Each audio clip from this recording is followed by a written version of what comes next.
Hello, good morning YouTube, TikTok, Facebook, kahit saang lupalop man kayo ng social media nanonood dito sa akin.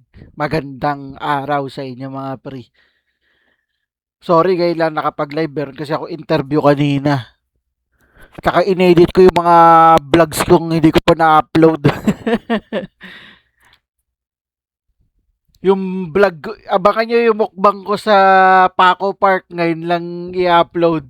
Kasi ngayon ko lang nagawa ng paraan para magkaroon siya ng sounds at saka mai-recover yung pagmumukbang ko. Kasi totally wala eh. Wala siyang sounds eh. Yung buti na recover ko yung sounds sa sa GhostTube. Pero yung video talaga, wala. Kaya naghirap ako. Pinag-aralan ko muna paano siya i-edit. Rolling cam. Check mic. Tara na. Madilim na kanto. Sumama ka. Biga news sa screen. Sabay sigaw. Kung mahina lobot mo, back out now. Hey! Dort, wreck, slow, pan-ilaw pula. Comment section bro. Huwag kang pumasok dyan. Ha! Sa likod may anino. Frame 1 to 2.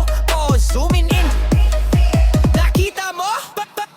Mamalon yung chat, puro lods naman. May kumalabog sa taas, walang kasama dyan. Huminga ng malalim, sige push pa rin. Kapag trending sulit, bawat kilig at kilabutan. Di ano reaction, multo edition.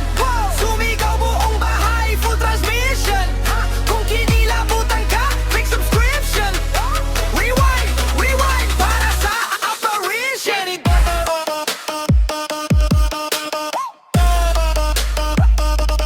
Big no reaction.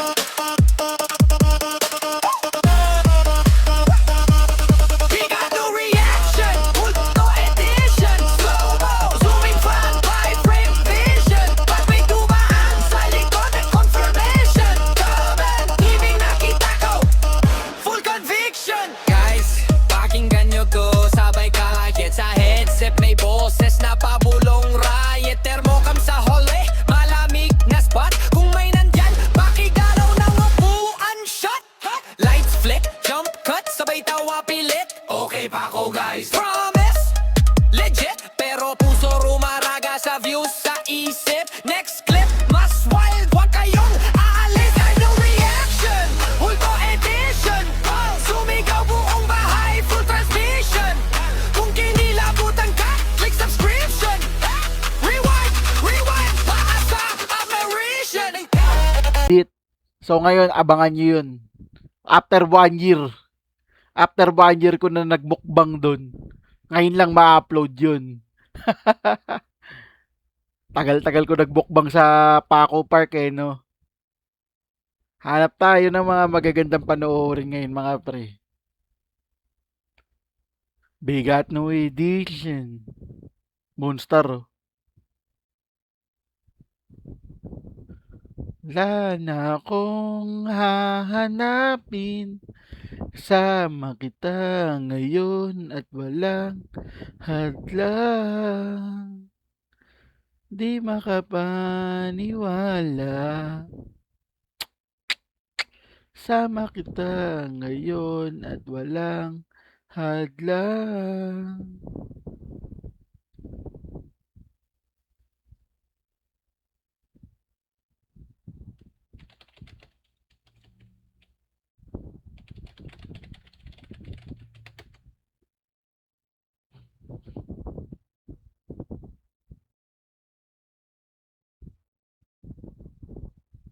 Ito si Balbaliw, oh. Sige, bago yan. Hello, we are back again, guys. Hold up. Eto, nakita ko to mysterious abandoned church in Antique. Si Jazz Clint. Tara, tirahin nga natin to.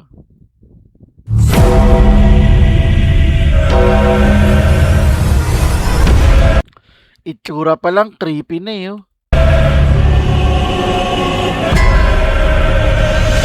Oh, ang creepy ng Mama Mary doon. Sa isang liblib na lugar sa Antique, May TV pa. Matatagpuan ng isang abandonadong simbahan na nababalot. May picture pa ng pare. Matatagpuan ng isang abandonadong simbahan na nababalot. Walang niya kamukha ni Lucio yun ah. Ayun. Tike.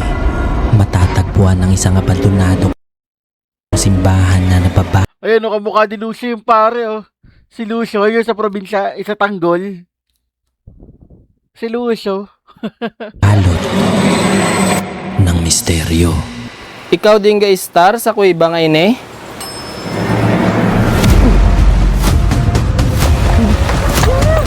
May paparating mga lalaki. Ito.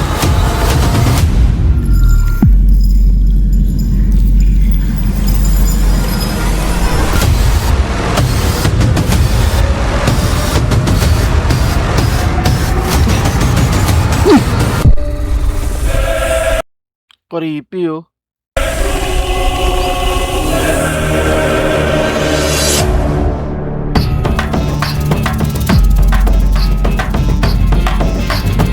Sa Antique pala to. Mula Cebu naglaan kami ng isang araw para sa biyahe. Medyo malayo ito pero dahil sa ganda ng tanawin, baliwala ang pagod namin. In 200 meters, turn left onto Auckland Boundary Road. Pagdating nagtanong agad ako sa mga taga dito para makumpirma kung totoo ang kwento.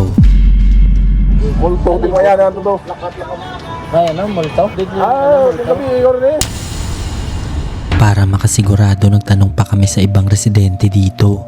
Namatay na yung pari dyan. Yung pala yung kwento dyan. Namatay yung pare. Yung senior. Yung kuweba nandyan pa. May kuweba daw dyan. Oo, yung bayaw dyan lang, ano dyan. Parang may nag-ano na sigarilyo. Kapre. Kapre. Kapre yung nagpaparamdam. Creepy. Mas creepy pa elemento kaysa sa bulto eh. Mas natatakot ako sa elemento kaysa sa multo eh. Kasi yung elemento talaga yung mga pwede kasaktan nun eh. Kaya pinuntahan namin agad bago pa lumalim ang gabi. Guys, nandito na tayo sa spot. Yan, andun pa siya eh. Pero dito, yung katabi niya, dapat mo to. Dito muna kami nag-park, yung malapit lang. Dito siya banda. Tapos meron din daanan dito. Pero sobrang lakas ng hangin kasi may paparating daw na bagyo. Tara, pasukin na natin to para matapos natin agad. Para marating ang eksaktong lokasyon, kailangan namin dumaan sa madilim at masukal na daanan. At kailangan magdahan-dahan, baka may ahas kaming maapakan. Dandahan tayo kasi baka may mga ahas na dito. Pero sabi nila meron daw kuweba dito eh. So tatry natin hanapin mamaya. Dire-diretso lang kami at pagdating namin sa gitna, natanaw na namin ang simbahan. Holy shit, ang creepy. Nakakatakot talaga pag simbahan guys. Kasi pag simbahan dito daw maano yung mga kaluluwa diba nag-stay bago sila umakyat. God, sobrang creepy. Check natin ng bilisan dito sa loob. Tapos mamaya try natin mag-investigate. Dito sa bandang entrance matatagpuan ang palikuran nila. Sira-sira na at nababalot na ng matataas na damo at halaman. Kaya hindi na tayo makakapasok. Pero dito sa camera, nakikita nyo dito yung loob niya. Medyo okay pa. Pero parang hindi siya natapos. Kasi yung pader niya parang wala ng pintura. Tapos yung ibang parte dito, yung iba wala ng bowl. Gaya nito, wasak na, wala na siyang bubong. At pagpasok sa loob, itong tumambad sa amin. Isang malaking gusali na unti-unti nang nilalamon ng kalikasan. Creepy naman yan. OMG, laki niya. Tapos dito, ito yung tangke nila. Habang papasok bigla naming narinig to. May kumatok? Kumatok yun? O sumara? Anong tingin nyo guys? Kumatok, sumara? Pwedeng kumatok, pwedeng sumara. Kahit. Siguro dahil sa hangin. Ano daw, dahik? Di ba doon nakakulong si PRRD, dahik? Hinayaan lang namin at nagpatuloy lang sa paglilibot at dito sa bandang gitna, bakas na ang kalumaan at pagkasira. Kagi, delikado to. Butas na pala dito, guys. Siguro dahil sa lumambot na yung lupa sa ulan tsaka sa sobrang tagal niya, bumagsak na. Bukod sa ulan, inaabot na rin ng tubig dagat ang gusali. Wasak na rin yung mga parte niya. Tapos dito, puro na siya lumot. Pati yung mga water pipe nila, daanan ng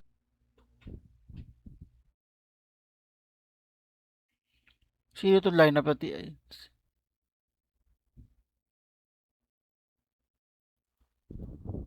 tubig, puro na lumot. At sa sobrang tagal na nito, nababakbak na ang mga kisame at ibang parte. Kita na rin yung mga bakal. So nagsisilaglagan na rin yung mga parte ng mga kisame. Kaya kailangan natin magdoble ingat. Kaya dahan-dahan lang kami sa paglalakad. Pero pagdating namin sa gitna, Dapat hindi lang doble, triple. napansin kaming ilaw sa labas.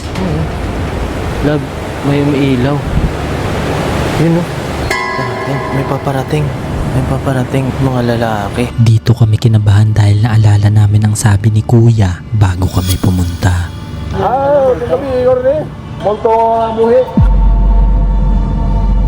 Multo na buhay. Tago.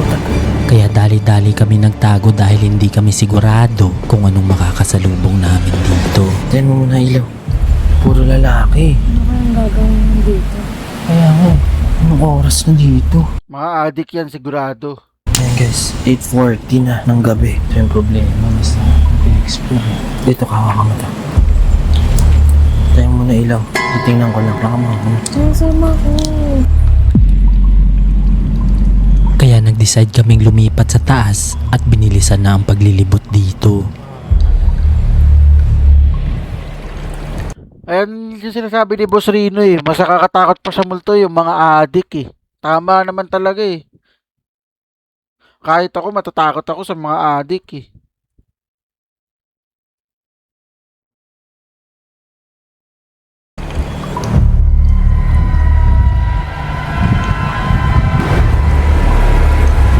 Bilisan lang natin. Habang paakyat kapansin-pansin ng kalumaan ng lugar, nagsitanggalan na ang mga railings ng hagdan at nagkalat ang mga bubog sa bawat baitang. Dito wasak na rin. Feeling ko meron pa mga pader dito. Pero bumagsak na siguro. Tapos ito yung tangke nila ng tubig. Sa second floor meron kaming nakitang mga kwarto, kaya chinek namin agad kung anong meron sa loob nito. Try natin isa-isahin. Tapos check natin kung anong meron dito. Pagpasok sa loob, itong tumambad sa amin. Holy shit, ang creepy. Nagbagsakan na din ang ibang parte dito. Sira-sira na ang banyo at basag na ang mga salamin ng bintana. Ito, wasak na Siguro dahil sa tubig to guys. At habang iniikot ang kwarto, biglang nakita ni Dayanto. Saan? OMG. Naman. Kaya nga Grabe naman to. Naiwan lang dito yung mga rosary guys. Grabe, sayang to. At paglipat namin sa kabilang kwarto, mas marami pa pala dito. Oh, may mga krus. Gagi, nagkalat dito. Tapos may mayroon pa mga kubiertos. Pero bakit ganun? Nayaan lang nila dito. Dito bagsak na talaga. Mas malala yung tama dito guys. Medyo delikado dito dahil nagsibagsakan ng ibang parte at kinakalawang dahil katabi ito ng dagat, kaya mabilis masira dahil sa tubig alat. Galing to sa taas dyan. Kaya sana lipat na tayo lang. Nilipat na dapat kami sa kabilang kwarto nang bigla naming makita to. Ayun lang. Shit. Mayroong foil to. Tapos mayroon pa dun sa kabila. Sabi na nga ba, may adik Mayroong mga maliliit na foil guys. Mas lalo kaming kinabahan kaya nagmadali na kaming maglibot at pagpasok sa isang kwarto, nakita namin to. OMG. Meron pang TV dito. Yun o. Sulat sa pader. OMG. Help? Help. Tapos, may sunog. What the heck? Ba't ganun? Ibig sabihin may mga pumapasok na iba dito. Kasi tingnan mo, ang daming upos ng sigarilyo. Sobrang daming upos ng sigarilyo sa lapag. Ibig sabihin, hindi lang isa ang pumapasok dito. Ang daming upos ng sigarilyo, love. What the heck? kamay dito. Pati sa baba, guys. Yan, magkakalat sa baba, oh. Parang yung foil doon kanina. Tara, bilisan na natin. Mukhang tama ang babala ng isang lokal sa amin dito na baka buhay na multo ang makakasalubong Ayan, tama nga yan. Yan ang nakakatakot sa mga exploration. ko. Dito, lala. Yung bed dito, sinunog na talaga nila, guys. So, meaning, sinadya siyang sunugin kasi merong sa buko. Oo, parang may nang titrip nga dito. At sa katabi nitong kwarto, may mga nakita kaming gamit ng mga taong dating nakatira dito. Ito, nandito yung mga gamit, guys. Dito pa yung ibang gamit. Iwan lang dito, no? Tapos dito, merong mga, rosary. May mga naiwan ding rosaryo, kupita, at mga encyclopedia. Meron pa mga kupita dito, guys. Bible. Kung si Daxen, gagalawin pa niya yan. Oo, yung Bible. Siguro ito yung pari nila. Tapos mga encyclopedia. Dito pa yung ibang nila, guys. Encyclopedia. Mga notebook ng about music to, guys. Ayan, may mga notes, sa music to, di ba? Yung solfeo. May mga naiwang ding rebulto dito na animoy tagabantay ng lugar na to. Meron pang mag dito, guys. Hindi pa ba 1 million si Gas Clint? Statue of Liberty siya. So, ito siguro galing pa. Tignan ko nga. Oh. Naka-dislike. Bobo ko naman dun.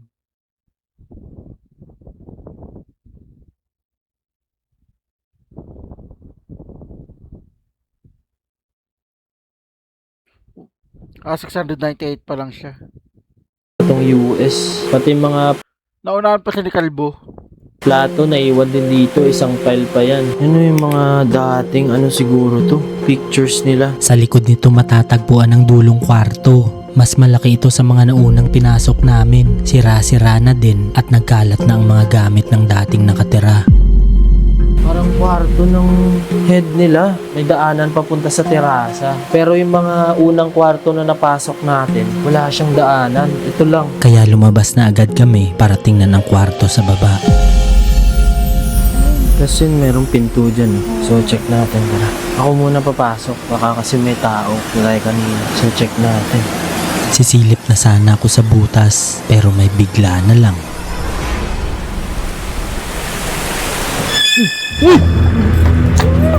Dito yung tuko. Yun, nakita mo? What the heck? Sisilip sana ako sa loob eh. Dahan-dahan namin itong nilapitan baka may tao sa loob dahil dito namin narinig kanina ang kalabog.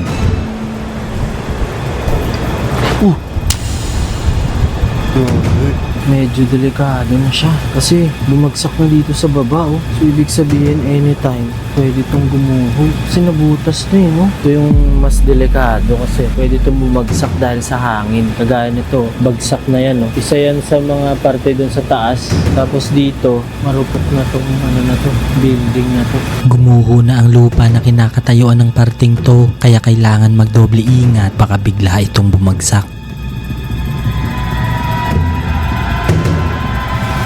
Ito, mas madaming gamit dito. Literal na sobrang dami. Naghalo ang mga damit, libro at ibang gamit sa pagmimisa sa lugar na to. Meron May Bible pa, no? pa ditong mga, kaya to? Yun guys, kung may nanonood sa atin dito na lagi sa simbahan, paki-comment naman kung ano po tong bagay na to. Tapos, dito pa yung ni Papa Jesus. Pero putol na yung kamay niya. Tapos dito sa harap, meron din dito figurine ni Mama Mary. Tapos yung higaan nila. Ito siguro kwarto ng guys, ni Father. Yan iiwan lang dito guys. Lalabas na sana kami para hanapin ang kuweba na sinasabi nila nang may bigla kaming narinig ng mga yabag galing sa taas. Unlike kanina papasok na medyo yun, apak? Di kaya yan yung mga adik? O... Di kaya yung mga adik?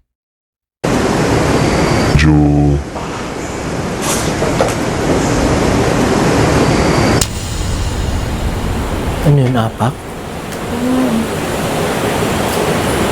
Parang mga yabag.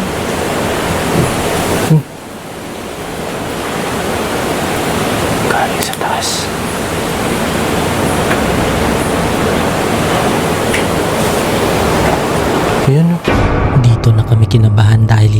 sigurado kung paranormal o tao na ito. Kaya nag-decide ako mag-EMF para makasigurado. Meron ba kaming kasama dito ngayon?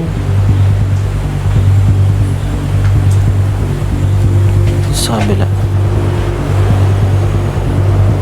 Wala naman. Mas lalo kaming kinilabutan dahil hindi ito pumapalo. Ibig sabihin, posibleng sa tao nang gagaling ang tunog. Opo. Sinubukan kong tawagin pero wala akong narinig na sagot, kaya lumabas na kami agad para hanapin ang kuweba na sinasabi nila. Hawak. Ayun yung mas nakakatakot sa exploration talaga, yung mga addict. Ano to? Kandila. Oo, ano? Sa mga bato? Dito sa labas meron kaming nakitang mga kandila sa bato. Ano? Ayun, ayun pang Oh my God, shucks. nagtitirik sila ng kandila dito. Hindi kaya yun? Ayun no, butas. Wala ba yung butas? Oh my God. Kaya yan. Guys, merong butas dito. Yan oh. Di kaya yan yung daanan ng kuweba? Kasi yan yung mga kandila oh. Papunta siya dito. Habang hinahanap namin ang daanan, biglang nangyari to. Ilaw! Ilaw! Oh, ano? What the heck? Try mo nga, layo ka nga. Merong nasasagap ang EMF habang palabas kami at nang tinutok ko to sa may bandang gubat, Dito banda. Ilaw siya dito. OMG. Lawan mo nga to. Ano yan? meron kaming naaninag sa gitna ng gubat. Sure ka? Yan oh. Dito siya, yan oh. Pitik. Umipitik siya. Pumapalo ang EMF na parang may tinuturo sa amin at nang inilawan namin to, Akin na nga. Ooh! Ayan oh. Paano mo? Shucks. Dito nga yun. Yung kuweba guys. Lakas oh. Nipitik siya dito. nasa gitna pala ng gubat ang kuweba na sinasabi nila. Kuhanin natin yung gamit. Tapos try natin mag-investigate dito. Kaya pala wala dun. Sa labas siya ng ano. Sa labas siya ng simbahan. Kaya wala akong nasasagap dun. Pero dito yan. Tumatayo na naman balahibo ko. Kaya kinuha agad namin ang gamit para makapagsimula na mag-imbestiga. Pero bago makapunta sa kuweba, kailangan namin dumaan sa gubat. Ito may mga ano dito. Yan oh. Ito nga yan siguro. Kasi may mga gamit oh. Diba? Meron dito mga gamit guys. Meaning ito nga yun. OMG.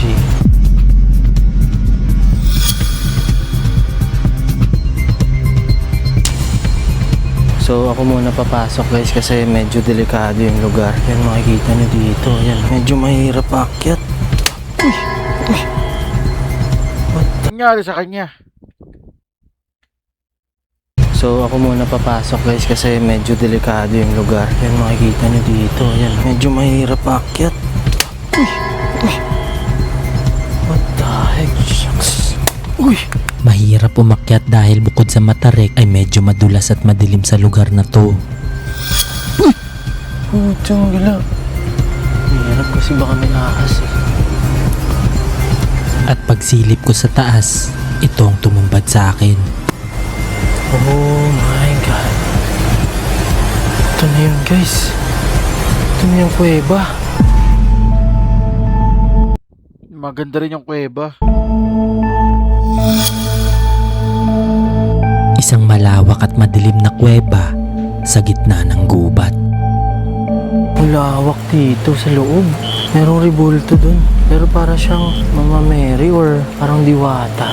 Yung rock formation niya sobrang ganda. Pero yun nga lang, medyo delikado magpumasok dito. Kasi ang daming butas, ayun oh. Meron akong napansing mga butas at hindi malabo na pinamahaya na to ng mga ahas. Kaya binilisan ko na at bumaba na agad para masimulan na ang investigation. Ayan na. So yun guys, meron tayo ditong REM pad tsaka yung flux. So ito, meron tayong EMF din dito. So makakasagap din to, malalaman natin kung nasa left or right yung entity. Tapos pwede rin sila sumagot dito ng yes, green, red, no. Pagkatapos ko palang mag-setup ng gamit, ito agad ang nangyari.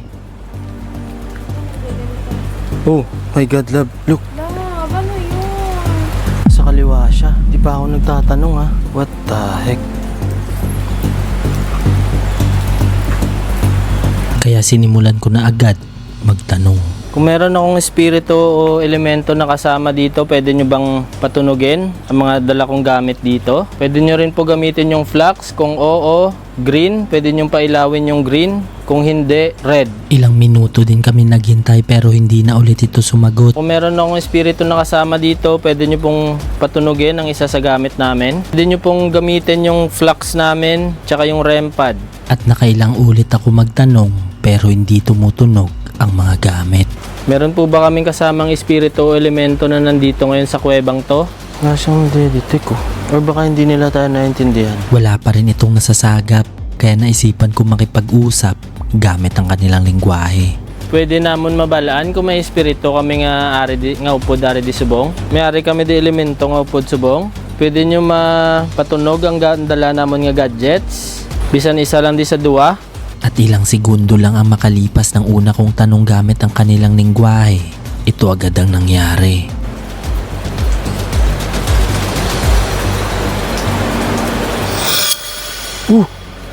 Love, what the heck? Sumagot ito gamit ang tatsulok. Creepy. Nakita mo? Kaya nagpatuloy lang ako sa pagtatanong. Yung dialect nila. Madamo gid nga salamat sa pagpa-sound sa ngamon nga gadget subong. Pwede kami ka pamangkot kung espiritu ka o elemento. Dito kahit hindi pa ako tapos sa sasabihin ko, sumasagot na ito. Kung elemento ka, pwede mo... What the heck? Red. Meaning elemento. Di pa ako tapos sasabihin ko pa lang kung espiritu, green, kung elemento, red. At maya-maya lang, bigla kong napansin ang REM pad. Love, pumipitik din yung ano. Pero hindi siya tumutunog, ano? Pumipitik siya. Zoom mo, love. Kaya kinumpirma ko kung sila ang gumagawa nito. Ikaw na yung kapasigas ang amon nga REM pad. Kung ikaw ang kapasig... Uy! Yes! Elemento yung nandyan. What the heck? Love, yan oh. Kumpirmado na meron nasasagap dito. Holy. Kaya nilabas ko agad ang dead bell. Kailangan natin yung dead bell. At nang isi-set up ko pa lang ito, bigla nitong pinatunog ang REM pad. Okay. Dito siya. Love!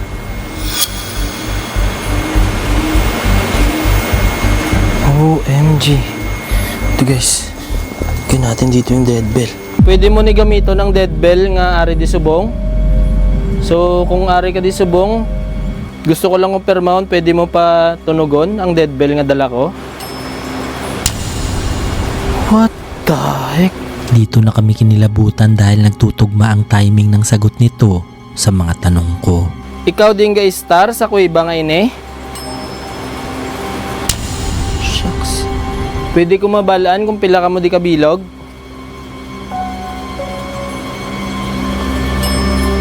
Yes. Kung damo ka mo di, pwede mo ipatunugon ang bell nga 2 ka beses o more than that. Kung isa ka lang di, 1 ka beses. Kung damo ka mo, 2 o sobra.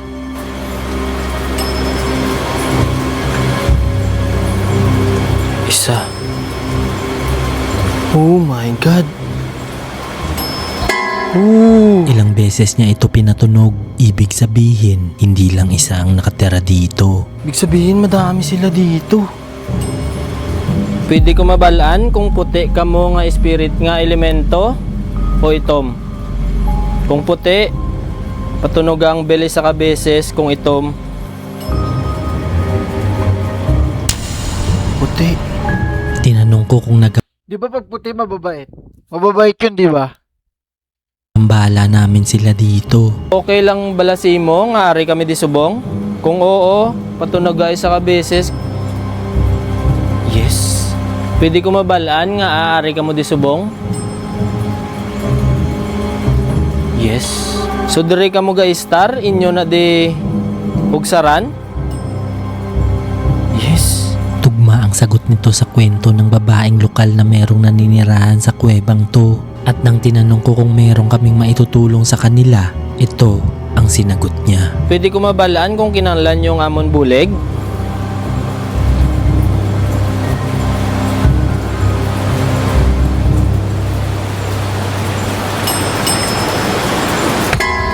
Dalawa, meaning no. Ayaw nila ng tulong at nang tinanong ko kung gusto na nila kaming umalis dito, Gusto nyo na kami maghalinde? Kung oo,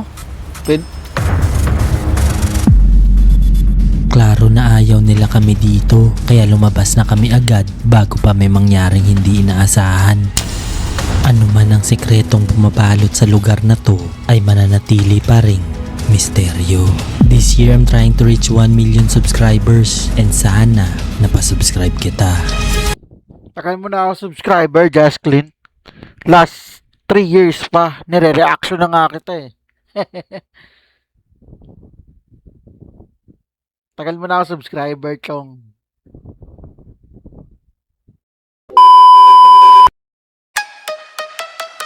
Rolling cam. Check mic. Tara na. Madilim na kanto. Sumama ka. Biga news sa screen. Sabay sigaw. Kung mahina lobot mo, back out now. Hey! Door, crack, slow, pan-ilaw pula. Comment section bro. Huwag kang pumasok dyan. Ha! Sa likod may anino. Frame 1 to 2. Oh, zooming in. Nakita mo?